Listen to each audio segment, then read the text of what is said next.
baby who spent more than half of her life, her 11 months on this earth, on essentially life support. Essentially, she's been on life support. And she was born with a heart, I'm not going to call it a heart defect, but a heart problem. She's born ill, and it happens to so many of our children. And the question is, who should make the decision about who, whether and how long she stays on life support? The courts made the decision in Texas, and the question is, who should make that decision? Who do you think should make that decision? Who? Should it be you? Should it be a parent? Should it be the guardian? Or should it be the hospital? Or should it be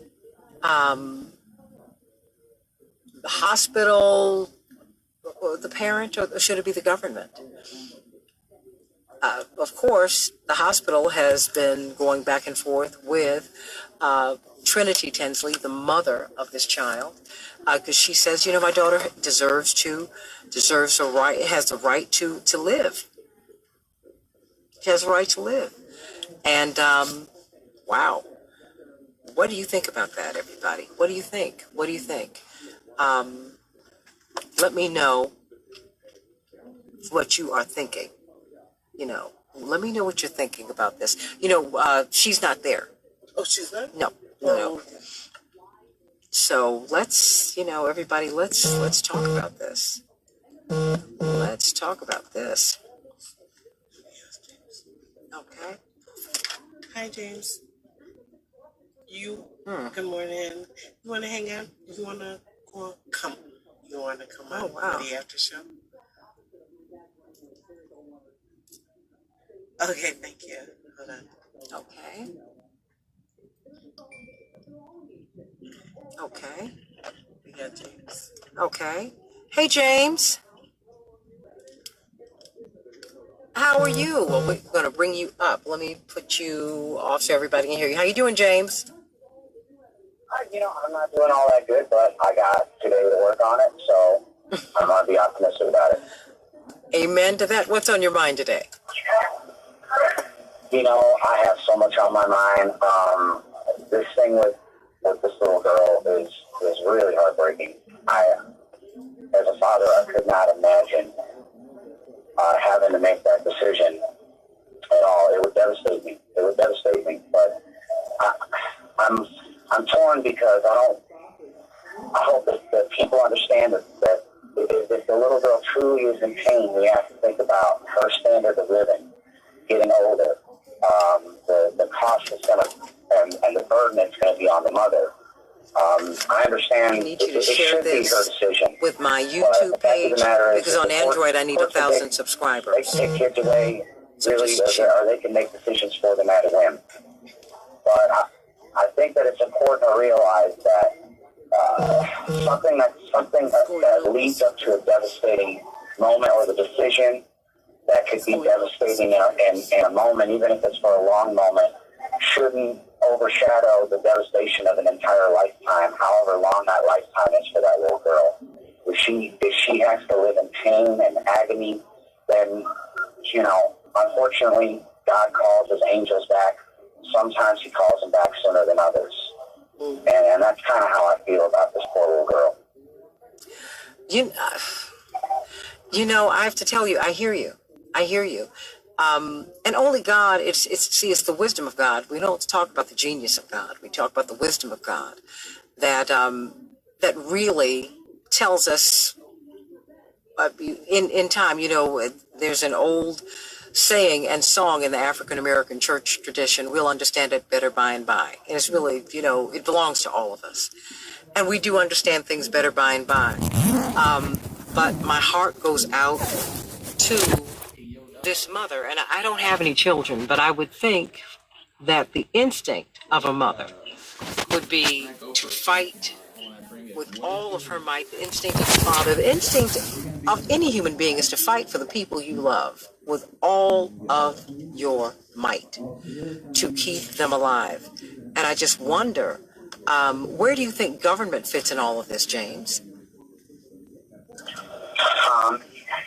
I think they should stay out of it, except in the case that obviously the hospital sees that this is a problem. They're having trouble getting the little girl moved. They're having trouble having a hospital that will accept her because of her condition. At some point, you have to, as a parent, you have to not cling to your hopes and dreams, but you got to be in reality. You got to be in the moment. You got to make that decision for your child, whether or not it pains you to do it. It pains them even more for you not to. And I think only in the case where, again, and this would happen to me. I'm not going to claim that I'm exempt from that type of emotional stress. But at a certain point, the doctors who do know better, who do go to school for however long to be able to tell us these things, for us to believe them when we hear it, and not really kind of. I mean, in the case of the mother at this point, it seems almost like it's hubris. So I don't see why the courts wouldn't get involved. But do you think it's just the natural progression of things? But is it hubris or is it a mother fighting? Well, I can't judge her in that way. But hold on, just because I do want to engage you, because that's why we're having this discussion. Because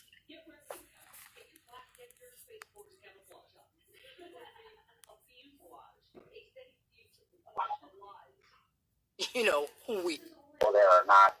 To me, it's not the issue. The issue is human genius. Genius is human. Wisdom is divine. And I'm just wondering, what is the? Do you really want government to make that kind of decision in your life? Do you? Well, I mean, the fact of the matter is, Santita, they do. They do. It's the system. How do you fight the system? Whether or not we want them to go there or not, to me, is not the issue. The issue is that they're involved, and they're always going to be involved, again, unless we petition, our state governments, our reps, our governors, and this and that, to tweak the system somehow. They're not going to overhaul it up completely. I mean, the system is broken in certain instances, and people fall through the cracks. But as far as everything I've read about this case, all the doctors are in consensus. The girl is suffering. I don't think that I could, when I think about my baby girl's face right now, I don't think that I could my son has a fever right now, and it's difficult for me to engage with him because he's suffering. It tears my heart apart. And for me to think that an 11-month-old little baby child is lying somewhere in pain, and that's the only existence that she knows, is really heartbreaking, and it's disheartening as a parent for me, because at that point I would have to make the decision. It would be devastating. I wouldn't be able to take care of my son for however long. I would be devastated if I had to make that decision. But James... Again, the mother has to really think about the children, the child's quality of life, and how is she set up, how is she going to be able to maintain a quality of life for that child. To me, it doesn't seem possible. It'd be hard for me to do. And it'd be hard for anybody who's not a millionaire or has tens of millions of dollars. So, I mean, again, the courts are involved. They're always going to be involved. That's the system that we have. I'd hate to kind of just shrug my shoulders at it, but me, myself, I'm not going to change it. I don't know if the young lady in Texas is going to change our system. But I think that, again, she has to realize that if there is a chance, even a slim chance, that the only existence her child has ever known up to date has been suffering and has been, unfortunately, miserable for that little person, then she has to make the only commonsensical decision that she can make, however it breaks her heart, however she feels she can't go on. I hope she don't have any other children, because that would be very difficult. I wouldn't be able to take it. But you know what? But I have to tell you, James, there's a debate about whether she is in pain or not. That's up to debate. The mother has said that when when you hear turn on the television and she hears lullabies, she's responsive, presumably in a positive way. And I would think that as a parent, which you are, that she's holding on to hope. But I kind of have to look at the mom and say, well, I have to really cast my vote with her. But this is something that I think we all need to talk about, because, we have to figure out how to support life and how to embrace people who are dealing with the big, great questions of life. And this is one of those great questions. The preservation of life, the end of life, what is life, and who has the power really to over life? Should it be the courts? Should it be doctors, smart people, or should it be the wisdom of God? You can remove people from life support and they keep on breathing, or they stop breathing and come back to life. I just believe God is a miracle worker. That having been said, I'm just trying to figure out what the answer is here. And, and I appreciate your wrestling with this question with us today, as we're all wrestling with it, because I don't know anyone who's heard about this story who has not gone silent, James. And your heart just breaks because you don't quite know what the answer is. And, I just hope that, hold on. What did you say? Please repeat that. Anybody wouldn't be human if their heart didn't break over this.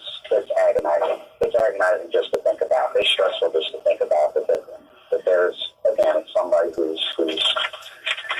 a little person having to go through this, and a mother having to agonize and have that hope.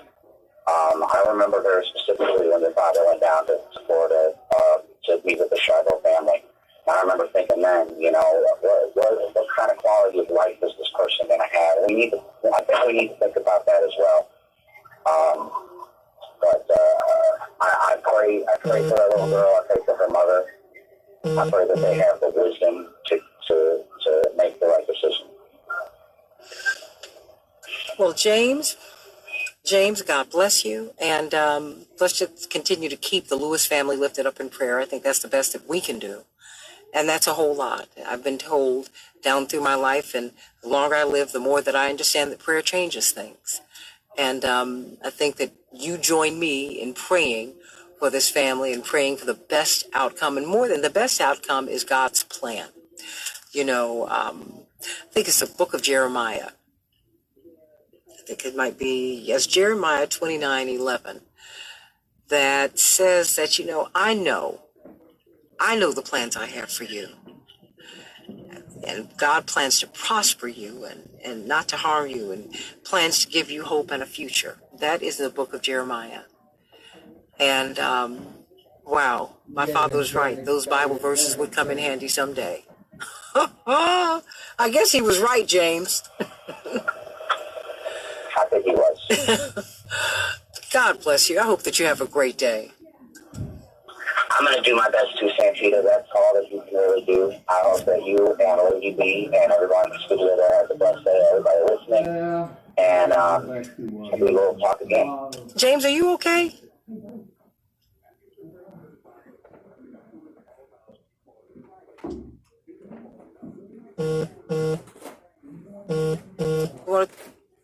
You want to talk about it or no? I can respect that if you don't.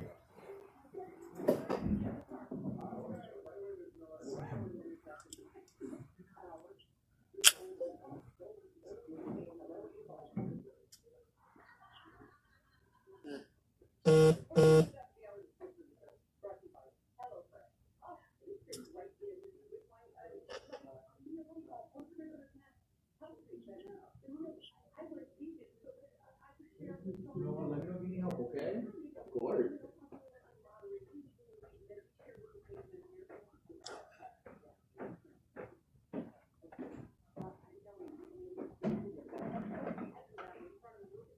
Mm-hmm.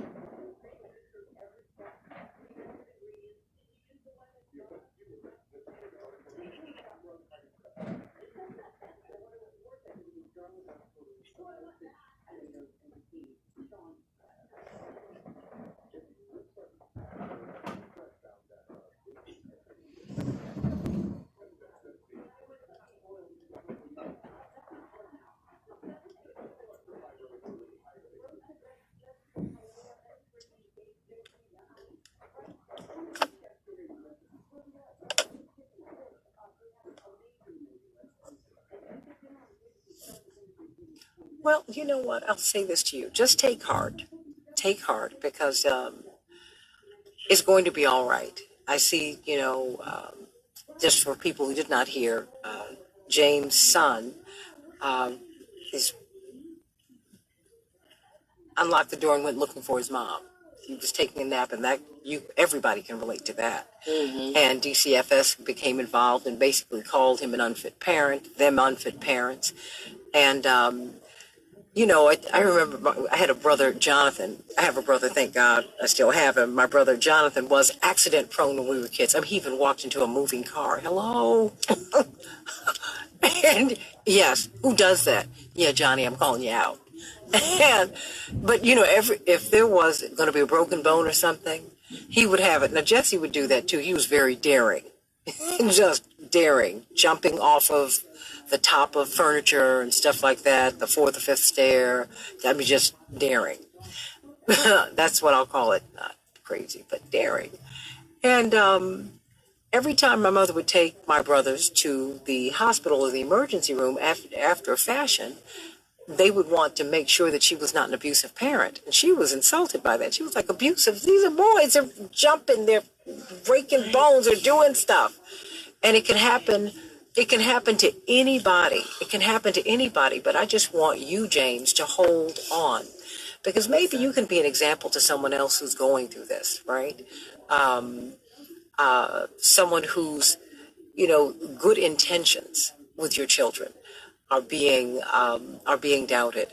That happens. It happens all the time. It happens all the time. There's nothing new about this. There's nothing new under the sun. I don't know why God is testing you at this point, but it's a test, and all you need to do is pass it. And I believe that you will. If you just go on and be prayerful, dare I say, keep hope alive. The book of Jeremiah says that God gives you hope, and never kill that. Keep hope alive. And you know what? The truth will be born out in time. That you are loving parents, and your child's from a loving family. And, and things happen, because sometimes there's an overabundance of caution, that, in order to prevent abuse, sometimes we cause some abuse. So just hold on, continue to be prayerful, and check in with me and let me know what's going on, because maybe if you need some help, if I can be helpful in any way, I certainly want to be. Really, I mean that, because I want to see families stay together. I want to see families stay together, James. So do I, except in cases when they shouldn't.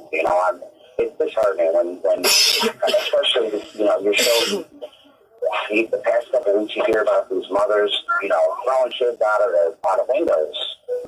And here I am, working 60 plus hours a week to make sure that my kids have what they need, and I'm getting ostracized, like I'm beating them or whatever. It's just a little disconcerting, but again, I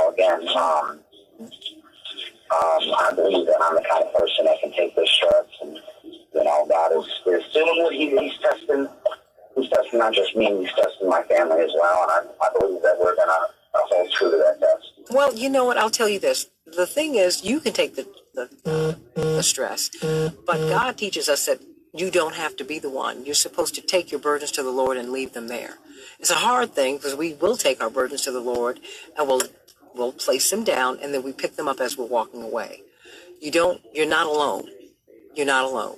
And when you think about these mothers and parents who can abuse their children or might throw them out of windows, pray for them, because you don't know what has driven them to despair. You don't. We don't. There's so much, the older I get, the more I want the wisdom of God, because there's so much that I do not know. And the more I find out about people's stories, the more I say, wow, if I only knew that then, maybe I would have been gentler. Maybe I would have been sweeter. There's a wonderful song that Roberta Flack sings. This time I'll be sweeter. Our love, my love, will run deeper.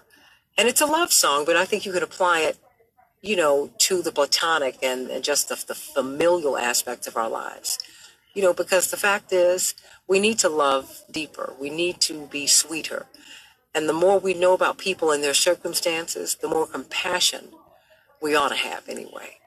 And so that's why when I heard something in your voice, I said, I can't let him get off the phone without at least asking how he's doing for real. Well, that was originally why I called, is because I wanted to ask you, where is all the empathy? Where are all the people with the empathy? It doesn't seem like it's in our politicians. I barely see any empathy in people's faces when I'm in a grocery store. It's just a weird time we're living in. No, but we're all being tested, but we've lacked empathy. That's why we can allow slavery.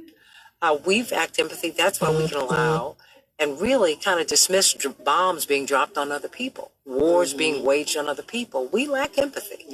We can't just have empathy for ourselves and for each other, the people who we look at every day. We have to have institutional empathy. We have to have global empathy. We have to have empathy for the people in Appalachia who are starving and the people in inner city America who are starving. We have to have empathy for the 114,000 kids in the public school system in New York City who are homeless today. We have to have empathy for the at least 16,000 kids who are homeless in the public school system in Chicago today. We have to have empathy for people who are working paycheck to paycheck, but they can't go to the emergency room. They can't afford their rent in the cities and towns in which they live.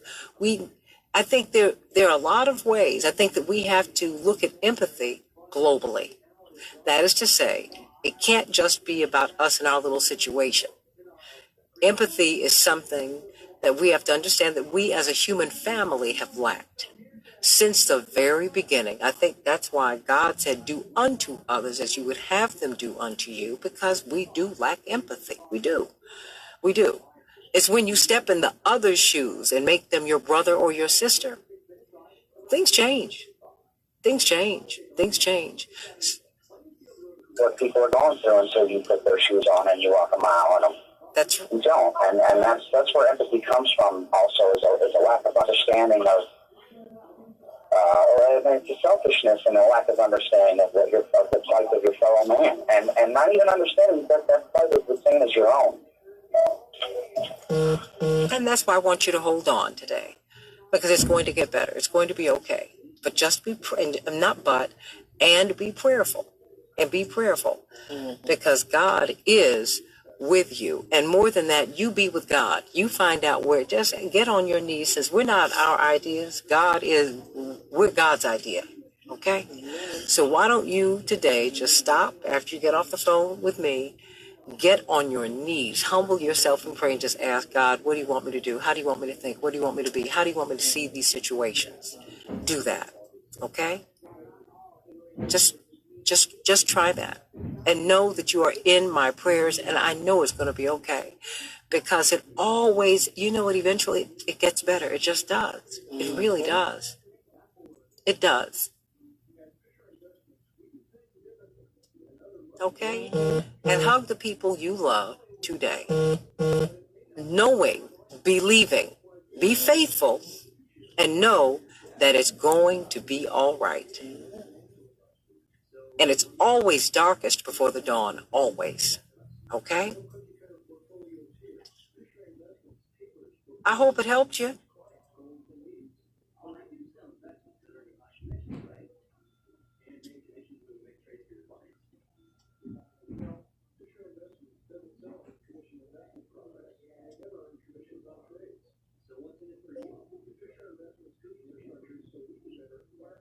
It's going to be okay. And give my love to your wife, and go on and give her a hug today. That's what you do. Give her a big hug. Give her a big, big, big, big, big, big, big, big hug. Give her a big hug. And then get a squeeze in from me, okay? And Lady B and Cortez and Nikos, okay?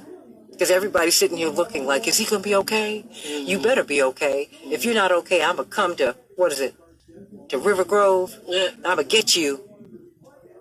I'm going to get you.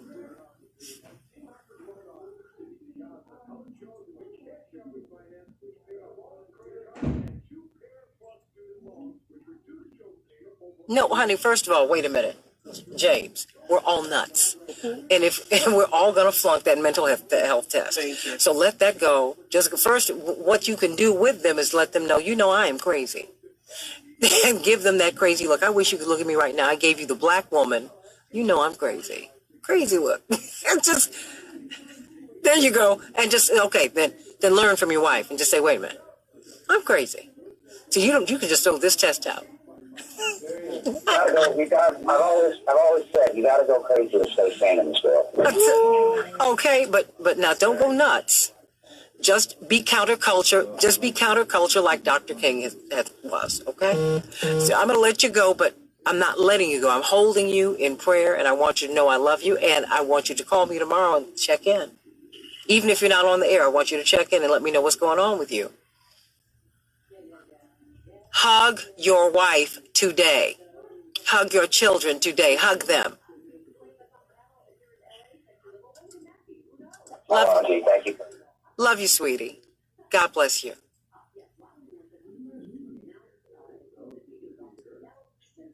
Talk again soon. Absolutely, my sweetheart.